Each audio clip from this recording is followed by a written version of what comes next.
বহু মানুষ তারা ক্ষতিগ্রস্ত হলেন। তাদের বোঝা উচিত যে দুর্নীতিগ্রস্ত রাজনৈতিক দলকে ক্ষমতায় আনলে কি পরিণতি হতে পারে। আগামী দিনে আরও যে সমস্ত মামলা আছে সেখানে আরও মারাত্মক কেলেঙ্কারি প্রকাশিত হওয়ার সম্ভাবনা আছে। নিয়োগ দুর্নীতি মামলায় হাইকোর্টে বড় ধাক্কা। রাজ্যের ভোটের আবহে শাসক দলের বড় ধাক্কা। 2016 এসএসসি নিয়োগের পুরো প্যানেল বাতিল করেছে আজ বিচারপতি দেবাংশু বসাকের ডিভিশন বেঞ্চ, এবং সেক্ষেত্রে 15 দিনের মধ্যে নিয়োগ প্রক্রিয়া শুরু করতে হবে। আদালতের নির্দেশ, প্রিয়াঙ্কা, অনামিকা এদের চাকরিও বাতিল করা হয়েছে। একই সঙ্গে সোমা দাসের চাকরি রাখা হয়েছে মানবিক কারণে, এমনটাই নির্দেশ আদালতের। আর ইতিমধ্যেই আমরা যে খবর পেয়েছি যে ইতিমধ্যেই 15 দিনের মধ্যে যে নিয়োগ প্রক্রিয়া শুরু হবে তার মধ্যে ওএমআর শিট যা সিবিআই এর কাছে রয়েছে তাই দিয়েই পুনর্মূল্যায়নের কাজ শুরু হবে। প্রস্তুত হচ্ছে এসএসসি।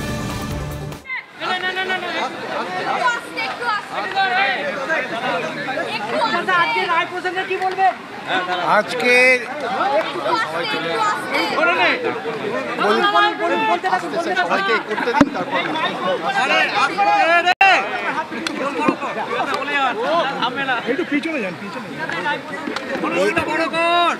ওরাই কথা বলে আমি কথা বলবো। কলকাতা হাইকোর্টের এই রায় অত্যন্ত গুরুত্বপূর্ণ, একটি ঐতিহাসিক রায়। সাংবিধানিক আদালত যদি তাদের সাংবিধানিক ক্ষমতা প্রয়োগ করে তবে কিভাবে সংবিধানের যে ইকুয়ালিটির রাইটকে রক্ষা করতে হয়, পরিচ্ছন্ন প্রশাসনকে কিভাবে ঘুম থেকে ভাঙাতে হয় এবং দুর্নীতিবাজ প্রশাসকদের মুখোশ খুলে দিতে হয়, তার উদাহরণ হচ্ছে আজকের এই রায়। বহু মানুষ তারা ক্ষতিগ্রস্ত হলেন। তাদের বোঝা উচিত যে দুর্নীতিগ্রস্ত রাজনৈতিক দলকে ক্ষমতায় আনলে কি পরিণতি হতে পারে। আগামী দিনে আরও যে সমস্ত মামলা আছে সেখানে আরও মারাত্মক কেলেঙ্কারি প্রকাশিত হওয়ার সম্ভাবনা আছে। আর এই মুহূর্তে এই রায়দানের পর অভিজিৎ গঙ্গোপাধ্যায় তিনি কি বলেছেন শুনবো। আপনি একটু আগে বললেন ভারতীয় বিচার ব্যবস্থাকে আপনি প্রণাম করেন, এই যে রায় কোথাও না কোথাও আপনাকে ভাবিয়েছে। দীর্ঘদিন আমি বিচার ব্যবস্থার প্রক্রিয়ার মধ্যে ছিলেন, এই রায়ের মধ্যে ছিলেন, এই তদন্ত করেছেন, সার্বিকভাবে কি বলবেন? আমি তো সাংবাদিক সম্মেলনে সেটাই বললাম। আমার প্রথম কথা হচ্ছে আমি ভারতবর্ষের বিচার ব্যবস্থাকে প্রণাম জানাতে চাই এবং আমি অত্যন্ত গর্বিত এবং আমি অত্যন্ত নিজেকে ভাগ্যবান বলে মনে করি যে আমি কিছুদিন এই বিচার ব্যবস্থার জজ হিসেবে অঙ্গ ছিলাম, তার আগে তো উকিল হিসেবে ছিলামই। তো আর দ্বিতীয় কথা হচ্ছে যে আমি এই নির্লজ্জ জোচ্চোর সরকারের যে মাথা মুখ্যমন্ত্রী তার পদত্যাগ দাবি করেছি, এক্ষুনি তার পদত্যাগ করা উচিত। তিনি একই রকমভাবে হিন্দু এবং মুসলিম উভয় পক্ষকেই এই প্রবঞ্চনার মুখে ঠেলে দিয়েছিলেন, চাকরি বিক্রি করেছিলেন। তারা চাকরি বিক্রি করে অযোগ্য প্রার্থীদের দিয়েছিলেন। আজকে পুনর্মূল্যায়ন হলেই দেখা যাবে যে কে যোগ্য ছিল কে অযোগ্য ছিল। লক্ষ লক্ষ টাকায় চাকরি বিক্রি হয়েছে। বিগত দিনে আপনি বিভিন্ন নির্বাচনী সভা থেকে অভিযোগ করেছেন।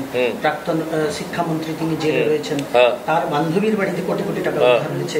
শুধু তাই না, তারপরে যাদেরকে সিবিআই যাদের বাড়িতে গিয়েছে, যাদের সম্বন্ধে সিবিআই তদন্ত শুরু করেছে, তাদেরকে ছুঁলেই দেখা যাচ্ছে তাদের বাড়িতে লক্ষ লক্ষ কোটি কোটি টাকা।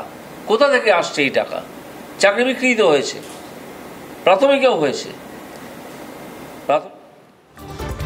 সিজার মন্ডল আমার সহকর্মী এই মুহূর্তে সরাসরি আমার সঙ্গে রয়েছেন। সিজার, দুর্নীতি হয়েছে, বেআইনিভাবে নিয়োগ হয়েছে, পুরো প্যানেল বাতিল করেছে আদালত, খুব ভালো কথা, কিন্তু এর মধ্যেও তো কিছু যোগ্য প্রার্থীও ছিলেন। এই যোগ্য কারা আর অযোগ্য কারা এটা কিভাবে এবার নির্ধারণ হবে?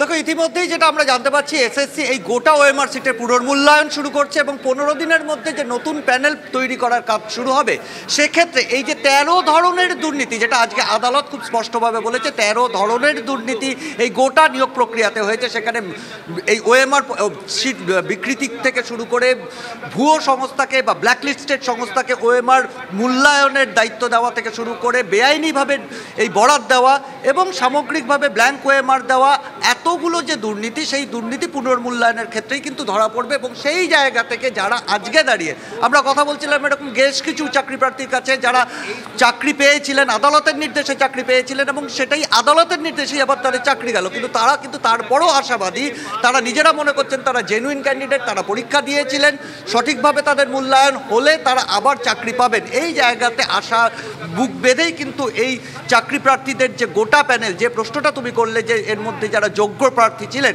তারা কিন্তু আশায় বুক বাঁধছেন যে নতুন প্যানেল হলে তারা চাকরি পাবেন। কারণ সেই প্যানেল থেকে এই অযোগ্য প্রার্থীরা যে 24,640 জনের শূন্য পদের এগেনস্টে যে 25,753 জনের নিয়োগ হয়েছিল, যে সুপার নিউমেরারি নিয়োগ হয়েছিল সম্পূর্ণ বেআইনিভাবে, এই অনৈতিক বা বেআইনি নিয়োগকে স্বীকৃতি দেওয়ার জন্য, সেখান থেকে এই বেআইনি নিয়োগ প্রার্থী যা নিয়োগপ্রাপ্ত যে চাকরি প্রার্থীরা তাদের নাম বাদ গেলে যোগ্য প্রার্থীরা চাকরি পাবেন, এমনটাই তারা মনে করছে। প্রিয়াঙ্কা, অনামিকা এরা কি এই নতুন প্যানেলে আবেদন করতে পারবেন?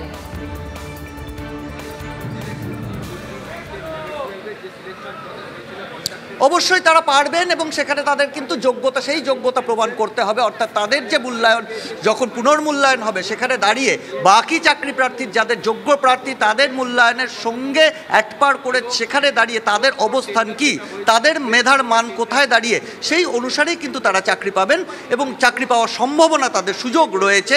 অর্থাৎ সুযোগ কিন্তু তাদের হাতছাড়া হয়নি। অর্থাৎ এই 25,753 যে বাতিল চাকরি, তার মধ্যে যারা যোগ্য প্রার্থীরা, আদালত কোথাও সেই জায়গাটা কিন্তু বজায় রেখেছে। 15 দিনের মধ্যে যে নতুন প্যানেল প্রকাশ করার কথা বলা হয়েছে, প্যানেল প্রকাশ করার প্রক্রিয়া শুরু করার কথা বলা হয়েছে, সেখানে দাঁড়িয়ে যোগ্য প্রার্থীদের জন্য এটাই কিন্তু সবথেকে বড় সুখবর যে তাদের নতুন করে প্রমাণ করার জায়গা রয়েছে। অবশ্যই এটাও ঠিক যে তাদের সেই হ্যারাসমেন্ট হচ্ছে, যারা ইতিমধ্যেই চাকরি পেয়েছিলেন। আপাতত তোমাকে ধন্যবাদ।